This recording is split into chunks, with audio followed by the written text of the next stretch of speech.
Good afternoon, morning, kind of transition. I'm Allie Kempe. I direct the Awards program, and that stands for Adult and Child Consortium for Health Outcomes Research and Delivery Science. And basically, we are the outcomes research program for the entire university. We do a lot of consultation, et cetera. And part of what I'm going to talk about today is what we do and how we can help you potentially. Is anyone on Zoom right now that can let me know if they're there? Okay. Well, there may be some people on Zoom. I kind of wanted to start with knowing who we've got here. How many people are faculty? Okay, great. How many fellows? House staff? Are you faculty, fellow? Faculty. Faculty, great. Professional research assistants or program managers? Okay. Who have I left out? Anybody that did not raise their hand? Okay, great. Well, you're a very appropriate audience then for this talk. What I'm going to basically do is give you an overview of what kind of research we're talking about, and maybe have some discussion with you at the end about what things do or do not are not encompassed by this area, and where there are overlaps with different types of research, because that's actually a really interesting subject right there. And then I'd like to give you a little bit of an overview about Accords and what kind of tools you need if you want to have a career in outcomes research, or if you want to simply be part of outcomes research projects. So I'm going to describe the characteristics of outcomes research and other relevant labels, and there are a lot of labels. I'm going to differentiate the kind of research T1, T2 from T3, T4, and make sure that you're familiar with the types of methods that are needed for this kind of research and what kind of research we're talking about, and that you have some appreciation of the professional development required to do this kind of research. Okay, so T3, T4, lots of names for this kind of research. When I was training 35 years ago, something like that, it was called health services research. That's still applied by some people, but it's a little bit less commonly used. Comparative effectiveness would come under this umbrella. Dissemination implementation science is a label that's frequently now being used, and it's being called out, particularly in NIH and AHRQ grants, that you need to have a dissemination part of your grant. So that's important to know about. Again, outcomes, patient-centered outcomes, and delivery systems research. All of these are different titles for different parts of this kind of research. I mentioned T1 through T4, and this is NIH's schemata of translational 1 through translational 4 research. And it's just important to know about because that's how NIH kind of thinks about the level of translation. T1 being basically translation of basic science into generally animal models. T2 being efficacy, where you're looking at primarily clinical trials, which some of you may be involved in. Then we get to T3, which is effectiveness trials or science in the real world. And clinical science is often. Clinical science is such a broad term that I just don't even think it's very helpful. But that's a common term that's used for this kind of science. And then we get to T4, and that's translation to communities or to public health. So very broad translation. Okay? Any questions about that? Okay. You'll hear about that in various ways, and I think it's important to understand what it means. Okay, so here's an example. I work in vaccination research. Varicella vaccine, for example, is used to cause varicella causes a lot of disease, especially dangerous for certain types of patients. So varicella vaccine was, let's see if I've got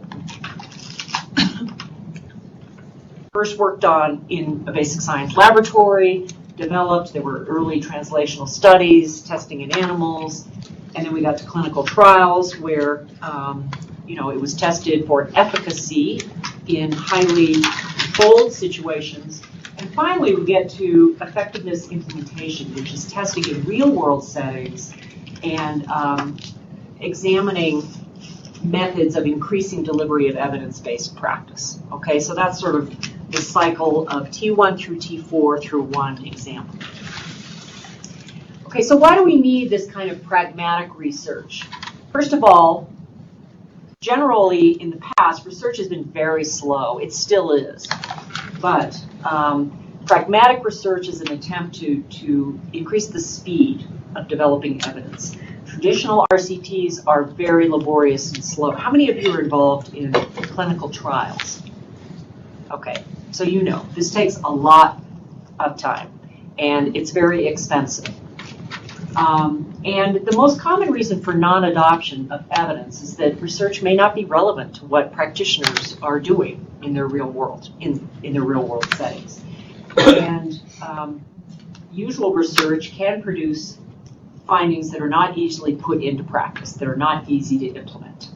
So because of this, some studies have suggested that it takes about 17 years on average for 14% of research to translate into practice.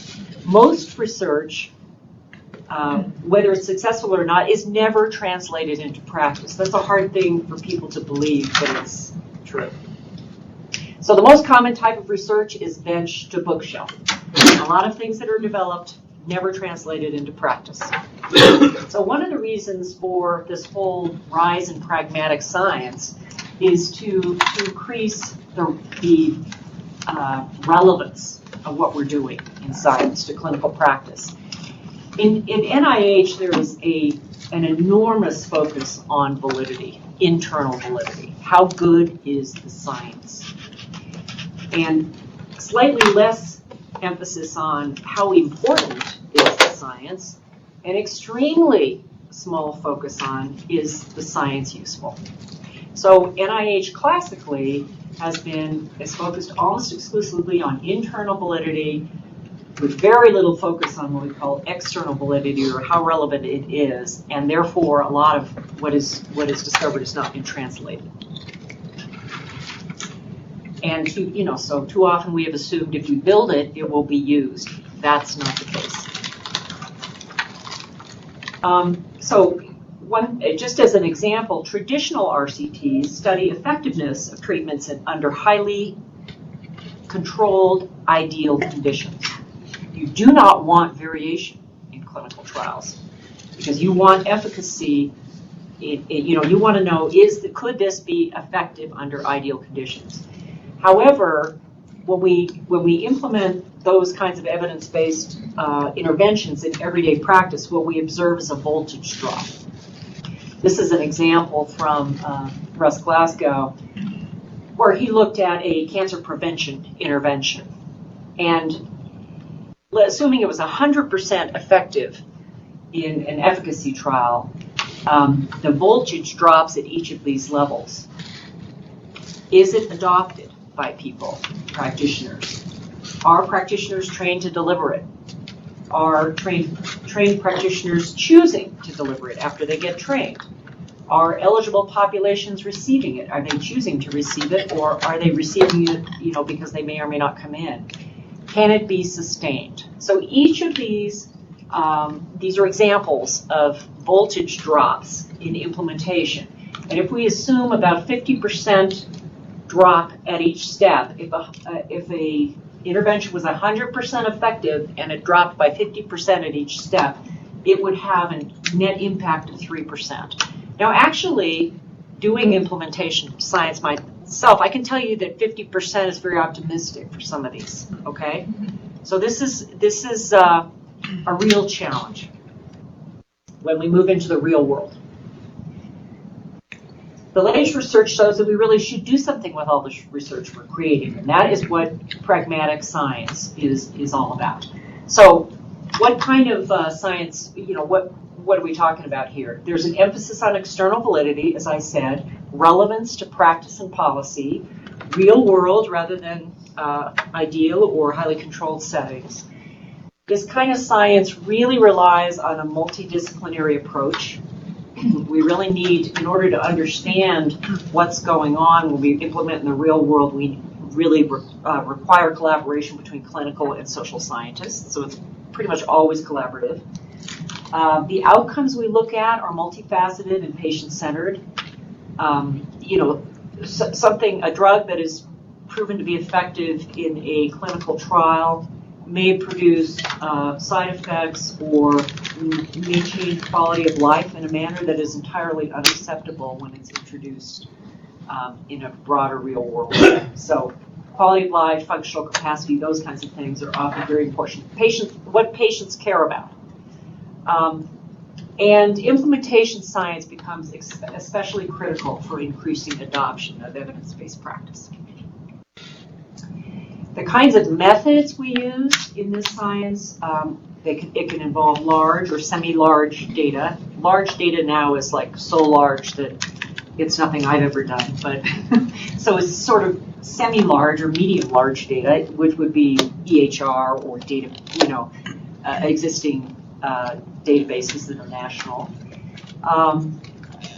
It involves survey work.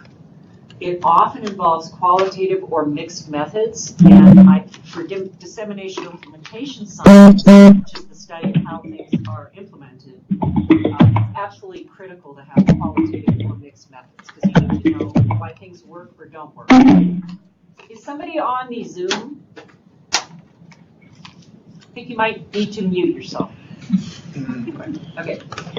It sometimes has to involve observational or quasi-experimental designs. If we can't, do a trial in an everyday setting, it may require more inventive, a little bit less rigorous designs. But you can, and I mostly do pragmatic or comparative effectiveness trials that are fairly rigorous in real world settings. So here's just an example, and the next lecture I'm going to give you actually in a couple of weeks or maybe in a week, gets into depth about pragmatic trials and the difference between pragmatic trials and clinical trials. But just to give you an example right now, the primary purpose of an efficacy trial or a classic clinical trial is efficacy, to see if something works under ideal conditions, whereas a community pragmatic trial is effectiveness. Things like reach, how many people get the intervention, are very important in a pragmatic trial, whereas everybody's getting reached in a clinical trial, right? You're enrolling them. Whereas in a pragmatic trial, things like reach, how many people actually get the intervention because the provider offers it or they choose to get it, is extremely important. So that's just an example. So the focus of the study question is patient level in a clinical trial. And it's either patients or all the way to policy in a pragmatic trial. The setting is highly controlled in a clinical trial, very generalized in a pragmatic trial. The patient populations are by design homogeneous in a clinical trial, whereas they are by design heterogeneous in a pragmatic trial. You want all comers. You want to know how it's going to operate in the real world. And differences in patient characteristics are generally controlled through randomization. That can occur in either type of trial, but you may have a little bit less ability to control the randomization in a pragmatic trial, so you need to do a much better job of controlling for potential differences in the analysis. So that's just a brief overview of that. So before I go on and talk about accords, any questions or comments about what I presented so far? Is any of this a surprise or confusing or debatable? Yeah? No, I say it makes sense. Oh, okay. I thought you were going, yeah. Size-wise, if you have so many unknowns in a pragmatic trial, how do you power that? It would be a larger sample size compared to maybe a controlled, because you can control for all those demographics that you're talking about. How do you power for such a large, pragmatic trial? Well, it doesn't have to be that large. It depends. I mean, you power in exactly the same way you would in a classic clinical trial. But you can randomize. I've got 2 trials going on right now where randomization occurs at the patient level within practices. Okay. I've got another one where there's cluster randomized. randomization by practice, and we balance the randomization. So randomization doesn't have to go away. If you can't randomize, then you're right, it gets a whole lot tougher to control for variability. So it's not as if the pragmatic trial means you can't randomize. You can do pretty rigorous pragmatic trials, but your focus is different. Your focus is on the real world. So you're randomizing heterogeneous populations. If you have hypotheses about the subgroups, then you're going to have to power up for those in exactly the same way as you would for a classical clinical trial. But if your basic, question is, does this intervention that I'm trying to introduce at the practice level result in better effectiveness as defined by this in the whole population, it's powered exactly the same way. It's just when you get into subgroups that can get more difficult. I think along those lines, when I kind of read you use intention to treat. How do you approach that if it's a pragmatic trial and large percentage of patients? I'm really glad you said that, because that's the whole point. If a large portion of the patients don't get the intervention, that's the reach. The reach is very low. It ain't going to work out very well. I don't do anything that's not intention to treat. Now, you can also do a sub-analysis of if they actually got it, intention, whatever that's called, treatment, protocol. You can do that analysis, but it's even more important in the pragmatic setting that figure. And again, then you have to know why. Was it that patients refused it, or providers didn't deliver it? And that's why you need these other methods to supplement what you're doing, like qualitative methods, structured interviews, observation of what's going on. Because I've certainly been involved in a fair amount of negative trials where we learned a lot about why that wasn't working, and we're able to alter things and then reintroduce them in a better way, a more compatible way. And there's a whole cycle in the implementation dissemination science world where very similar actually to quality improvement work, rapid cycle quality improvement work, but it's more rigorous. It's not so rapid cycle. It's you do a trial, you look at the results, you adjust things, you probably have input from all of the providers, et cetera, and then you do another trial based on what needs to be fixed. So it's sort of analogous to the rapid cycle quality improvement. Anyway. I'm surprised nobody has asked me about the difference between QI and research in this area, but anybody have interest or thoughts about that? Because, honestly, in my world, there's a lot of interface between those two. It's just the level of rigor and how generalizable the results are. And there are different methods, clearly, for quality improvement. I am not a quality improvement expert. I'm aware of their methods, but I'm not trained in those methods. I'm much more of a classical researcher. But there's certainly a lot of interface there. Yeah. Question. So you mentioned earlier that the NIH historically has been very focused on internal validity. I am wondering for junior investigators or for investigators in general, what would be a source of funding if the NIH is not the focus on effectiveness and efficacy? Well, I should mention that they have moved a lot. They have, in the past, yes, because I now have 2 NIH grants that are pragmatic trials. So NIH sort of found D&I science and pragmatic trials. They want you to, and we can talk about grants if you'd like at the end, but they want you to present it in a very scientific, they want you to quote their definition of what a pragmatic trial is and all of their criteria, but they definitely have found that. And more I'm seeing NIH FOAs or RFAs coming out with a specific interest in D&I. So if you look at NIH, they're really shifting. But there are classically, when I was coming up, it was CDC, AHRQ, and foundations. But and now PCORI, of course, although PCORI may or may not continue. All of you are aware of PCORI, Patient-Centered Outcomes Research Institute.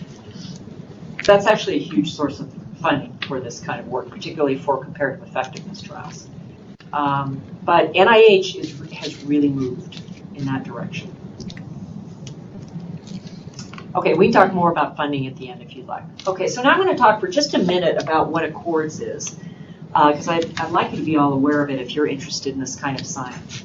These are our objectives to promote innovative research to guide clinical practice at Children's and the University of Colorado, particularly to achieve greater national visibility for faculty as leaders in this kind of science, to improve faculty development in outcomes and delivery science, and we have currently 3 fellowships, as well as a K-12 and D&I science from NHLBI.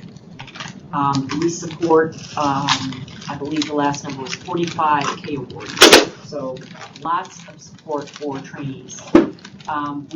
We're supposed to increase competitiveness for funding, PCORI, ARC, and NIH, and we do a lot. We help a lot of departments to recruit faculty in these areas because nobody wants to come to a division or section that has nobody that does the kind of science they do. So we provide them a little bit of a research home. We are at both an actual and a virtual center. We have investigators that have offices with us as their primary office, and then a whole lot more that just affiliate with us, come for meetings or come for training. About 49 investigators live at Accords, 20 of them are pediatric. You can see the other numbers here. We have a pretty good large group of biostatisticians and analysts, and actually now we are functioning as the spoke of the biostats in T3, T4. So anything that comes to them for T3, T4, they generally ask us, can you do this? And if we can, we will. If not, they absorb that into whatever it's called now, the bird or the... We do not, just as an aside, we do not do the hourly kind of biostats thing. Our biostatisticians and analysts are on projects for a certain percentage of FTE. They're very involved from the beginning to the end because the kind of projects we do, it doesn't work without an hourly rate for somebody. So that's a big difference. Currently, this year so far, 44 investigators have submitted grants with us. Who submits grants with us? People that would benefit from it. People who are presenting a T3, T4 topic who can, who want to say, I come from this strong outcomes research program. So that's the people that are choosing to submit with us. These are sections that have substantial involvement in the pediatric area, where we're training their K awardees or their faculty are living with us, etc. And I just want to point out a few areas of strength or focus in the pediatric side. In general, on the population level, immunization delivery is a big area for us. Integrated primary and behavioral health care, practice-based transformation in healthcare delivery, obesity prevention, community-based asthma interventions, preventive dental care, and social determinants of health, sort of toxic stress. These are areas that are important at the population level.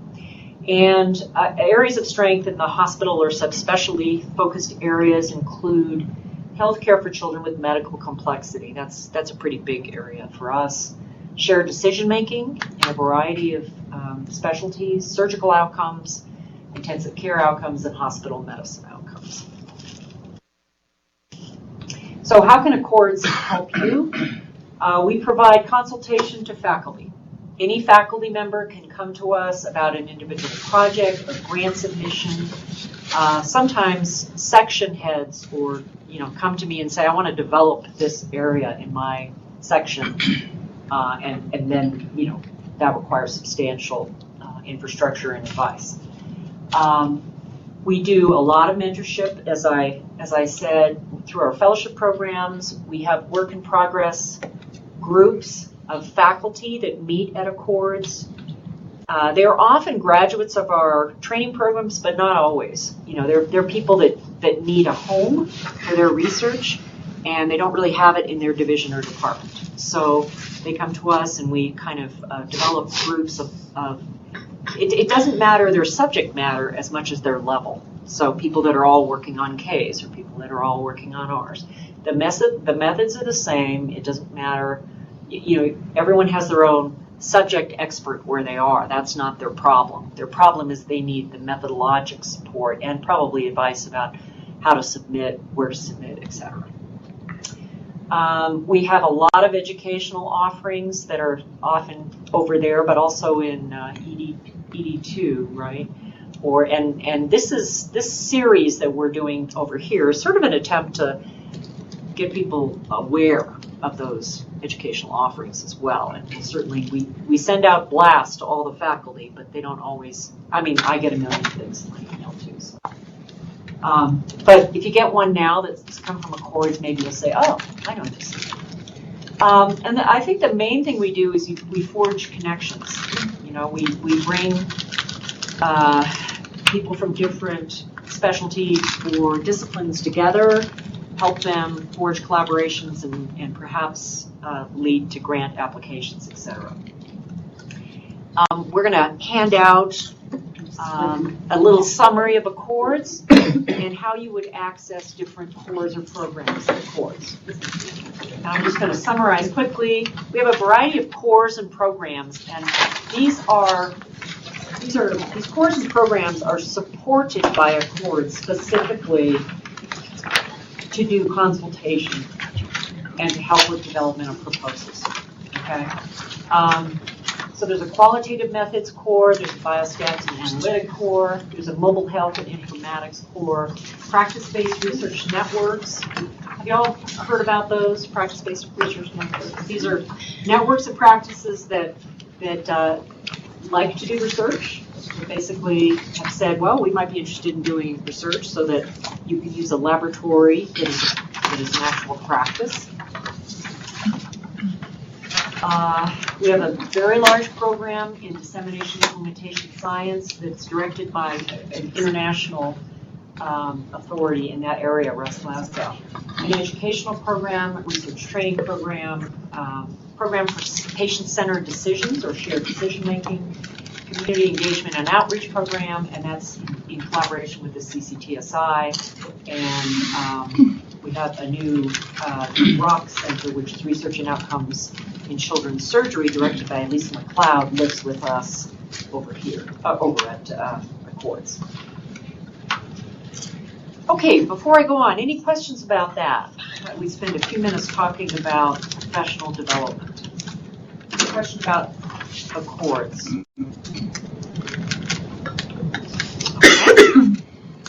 All right, so let's use the rest of this time to talk about professional development and also answer any questions or thoughts you might have.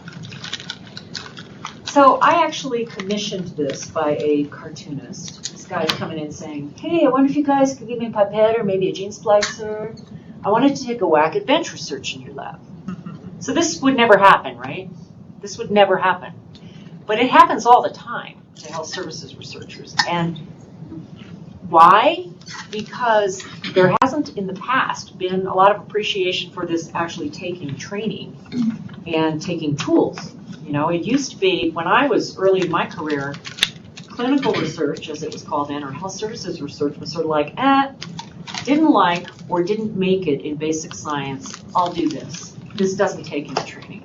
Well, that was great, but it isn't true anymore. Unfortunately, you cannot compete because health services research, or whatever we want to call it, is just as competitive as basic science research. In fact, in some ways, our funding levels over at Accords, they are over 50% of our grants being funded. That is really high compared to basic science. So there's been a real switch to some extent, but there's also, so there's more appreciation of this kind of work, but there's also, unfortunately, it's more competitive. So it's fine if you want to come over and say, I don't know how to do this research, but what we're going to tell you is what kind of training you need.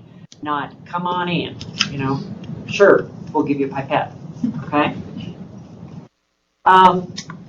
So how do you need to tool up? Well, first of all, you need to find out, you need to answer the question, how is research going to fit into your career?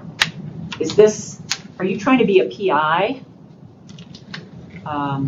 in funded research in this area? Or is research a relatively small part of what you do, but you want to be involved in some publications? You need to get promoted. You want to be involved on some level. So those trajectories are very different, just as they are in any other kind of science.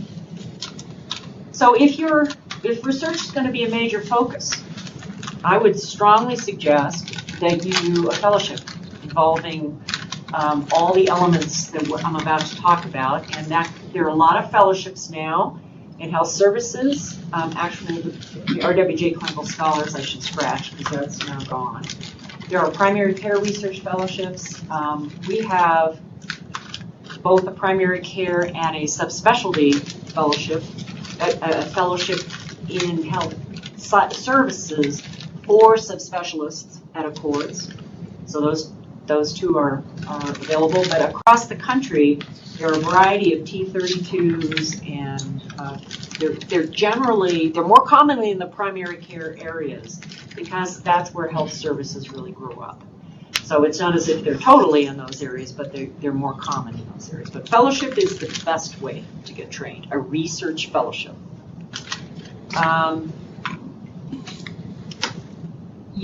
Whether you need a master's or a PhD, specifically in addition to whatever other degrees you have, including MDs, is not it's not necessary that you get additional degrees. We actually did a lot of research on. We've had a primary care fellowship for we've had it funded for like 23 years. We actually did research looking at who was the most successful, and whether they got a master's or not was not related to success. What was related to success was the depth and strength of mentorship. So that is the major thing. However, a lot of people do want to get a master's, and you can get either a master's in clinical science, which is appreciably easier, and that's through the graduate school, or you can get an MPH through the School of Public Health, which is more demanding, quite honestly, because that's a career degree. We can talk about the differences if you're interested. Well, some people decide they really want that PhD in like epi or biostats or something, but I would say most clinician researchers don't want to get another doctoral degree. Absolutely key that you get basic didactic research training in research methods, epidemiology, and at least 2 semesters of biostats. I mean, there's no way you can do without those things. And, some people go ahead and do that, and then they find a good mentor, and they make it on their own. And you can do that. I just think I can see that fellowship in with a peer group and with a group of mentors that are entirely focused on you puts you years ahead. So that's why I'm recommending that. But I think you need mentorship over at least 5 years, just like for a PhD. I mean, that's what you're trying to get to the level of writing a K or another kind of grant. So if research is going to be a minor focus, it's optimal to take some classwork, but that's sort of a little bit less critical, but you definitely need to be a part of a team with people who have appropriate training, or you're simply, not going to be competitive. So somebody has to have that kind of training. Okay, before I go on. Okay, so questions, thoughts? Is this a surprise to anybody? Sometimes it is, yeah. Going back to your first section, you talked about outcomes that patients actually care about. And we're in the PICU, we're going to be part of a project looking at using the Delphi method to see what parents and families care about. What other methods are out there right now to decide, to get to that point where you're deciding what outcomes are even valuable to parents and families? first of all, there are outcomes that have been developed. Yeah. So you should look at those in the literature. Whether it be quality of life or decision-making quality, those kinds of things. But generally, I would think that would require qualitative methods. Mm-hmm. So you're doing key informant interviews or focus groups. A Delphi method, that's generally used more for people who are authorities Uh-huh. and getting a number of, who are going to come up with a decision based on their authoritative knowledge. Okay. So that's an unusual, to me, a little bit unusual approach for this, because you're going to have you're probably going to have a lot of diversity, and that's what you want in a qualitative, approach. So I would. Do you have a qualitative person involved? Or? Well, it's yeah. So it's there's a qualitative piece with okay. with physician or with interviews of families, as well as a scoping review piece that's going to go to inform the Delphi method and the international, core stakeholders. So you're sort of using it in that way. Yeah. Yeah. Well, that's And whether you use focus groups or qualitative interviews, you sound like you're a qualitative researcher, or No, I wish I was. Yeah. okay. That kind of depends on things like whether you want one person to be sparking interest, from another, whether you think people are not going to express difficult to hear or perhaps socially undesirable thoughts if they are in a group. So there's different reasons to do different qualitative techniques, and you'd be welcome to meet with Megan Morris, who is our qualitative lead, to discuss that technique. Cool. Those techniques, if you'd like. Thank you. I'm not I do actually do a lot of grants that have qualitative components to them, and I get advice. Yeah. And we did have either a grant they've had reviewed and kind of what else your kind of overall the accord input, like similar to a studio like the CCTSI does. What would be the best avenue to and at what level of idea development? First of all, it has to involve faculty. And then the thing I handed out kind of depends on whose input you want. Okay. So you're always welcome to contact me, and I can advise you. But if you know, for example, that it's the dissemination and implementation part you want help with, they have that kind of a mechanism, very much like the studio, as does the patient-centered decision one. So some of our cores and programs have gone to that kind of an approach. First of all, because there's a lot of people asking for their services, so it sometimes works better to do it as a group. But the D&I has a particularly strong group, as does the patient-centered decision one. So, but you're always welcome to contact me directly to get advice on that. How about the training part? That usually elicits a lot of confusion or concern. No? Anybody planning on being a PI in this area? No, you are. Yeah? So how are the rest of you going to be involved? I mean, you'll be part of groups of people doing this kind of research, or? Okay, well, I'm going to show you the rest of what we're going to be talking about so you can see. And the idea of this introductory series is to sort of spark interest and see what you might want more of. None of this is going to teach you to be an expert in these areas. Next time I'm going to talk more about pragmatic trials, give you some examples, and comparative effectiveness research.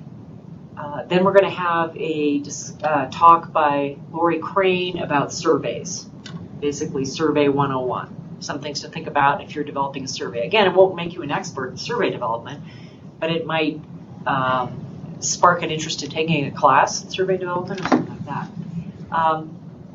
And then Misha is going to talk about nuts and bolts. So that might be something where the PRAs or project managers might be particularly interested in. She's going to talk about, web survey programs, the nuts and bolts of how to do a survey. Then we're going to have an introduction to mobile health research by Dr. Susan Moore, and that's a terrific lecture. An introduction to D&I research by Jody Summers, Holtrop, and again, these are sort of the leads of the course, so they are the experts in these areas. And then we're going to have Dan Matlock come and talk about patient-centered outcomes and shared decision-making, which is really a fascinating area. Megan Morris who's our qualitative lead, is going to talk about qualitative analyses and mixed methods. And the next lecture is going to be about, again, a nuts and bolts more on a data collection and management of qualitative data. Okay? So that's what we're heading into. Any other questions, points of discussion I can respond to? Yeah. I mean, I think that there's probably a number of people that are doing some sort of outcomes research, clinical research or whatever. We all recognize that we actually do this fairly poorly, or have a very pre-selected outcome that we're looking at, whatever it is, that's better. And I think a lot of us probably just want to do that better, but maybe not necessarily be able to. Like, I surely can't go do any of those things. Like, I can't go get another degree or spend another 5 years in mentorship, but want to be able to do. You can't? I know. Well, I could. My wife might divorce me. Yeah. I'm always happy to do more training. Yes, right. Especially if he wants to pay me to do it. But I think that's the problem, is that a lot of us have these time constraints. We'd love to get more training and be able to do this on our own, but I think also really do want to be able to do this as part of a group and are trying to find some education on maybe like some big glaring things that we're doing incorrectly and wrong. But also just how do we find a way to do this better with some expertise? I think that's probably what a lot of us, I'm guessing, are struggling. So tell me what level you're at. So I'm one of the neurocritical care folks. So I'm faculty. Okay. I have a PhD, but in basic science. So I kind of understand stats, but like I couldn't really do a good qualitative interview and survey and outcome and all that kind of stuff. Well, neither could I. Right. But and so, you get help with that. Right. So I think you're absolutely right. Working with a group is very appropriate in that case. So, Tell works in your department. I mean, he's very well trained. Yes. So people, hey Peter, hey. Coming together with people who have that kind of expertise, who can, the issue is if it's unfunded, of course it's much tougher. So getting funding does require someone who's going to have those credentials. Right. If you don't have to get funding, if for some reason it's going to be, it's very inexpensive, or you're trying to do it yourself, then you can certainly get some consultation about how to do it best. Yeah. But I think a lot of people do sort of succeed that way. They find a group of people to work with, and they are, for example, the predominant clinical arm of that consortium. Right. Someone like Tell is writing the grant, but you're being the predominant clinical part. You're learning a lot, but you're not having to have the credentials in the research area. And when the grant is submitted, you look like the clinical expertise. But you don't. It doesn't have to be that formal. Right. But I think you're right. You need to find a group. You can certainly come to us for consultation, but you will need that collaboration with someone who you can work with on an ongoing basis. The other thing is, I don't want to play up how hard it is to get that training if you decide you're really interested, because people do it over years. They take a course at a time. I mean, plenty of the SCORE fellowship is the surgical subspecialist. I started this fellowship, but I can't remember the name. Clinical Outcomes Research Fellowship. It is funded by the division who wants to train that person and retain that person, because that person is telling them, I'm interested in this kind of research and I need to be able to succeed. And they give us a relatively small amount of money, and they have to be freed up for 50% for 2 years. That's not that bad, you know. And you know, if I guess any of you who decide this is really something you want to do, you can explore it with your division head. You might be surprised. A lot of people have been supported through that program. Every year we have 4 new people, and they're half of them, two to three of them are peds. And how many, you said, so for surgery it makes sense that they're 50% because I know that's how they can do their fellowships, but is that what you guys are expecting for fellows, is that 50% protected time? For the SCORE fellows, yeah, 50%. For other fellows? Yeah. For other fellowships, like if they weren't in the SCORE, if they were, or is that really? When we had a T32 for 23 years, those people were 80% research. Yeah. I mean, that's better. But the reason the SCORE fellowship was made the way it was is because subspecialists, they had a lot of time commitments, and we had to be realistic about what was doable. But the people that have come out of there have done really, really well. So I don't know. I don't want to make it sound too hard, but it does take some commitment. Oh, anybody else? I'll answer anything. Okay, great. Well, I hope to see you at other talks, and Let me know if you need a pen.